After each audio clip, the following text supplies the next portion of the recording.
গত 15 বছরে উন্নয়নের নামে লুটপাট হয়েছে প্রায় 3.25 লাখ কোটি টাকা। কার রিপোর্ট? আমাদের বানানো কথা, প্রথম আলোর রিপোর্ট। গত 15 বছরে কারা ছিল জানেন তো? হ্যাঁ, শুধু ওনাদেরকেই দোষ দিয়ে লাভ নাই। স্বাধীনতার পর থেকে শুধু শাসকের হাত বদল হয়েছে, আমরা কিছু পাই নাই, ঠিক কিনা বলেন? শুধু ওনাদের দোষ দিয়ে কি লাভ?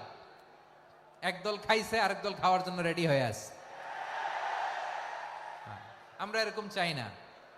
আমরা চাই স্বাধীন সার্বভৌম বাংলাদেশ। আমরা চাই দুর্নীতিমুক্ত বাংলাদেশ।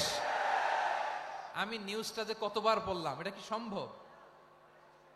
3.25 লাখ কোটি টাকা লুটপাট, মানে লুটপাট করতে করতে এদেশের জনগণকে ফুটপাতে বসায় দিচ্ছে।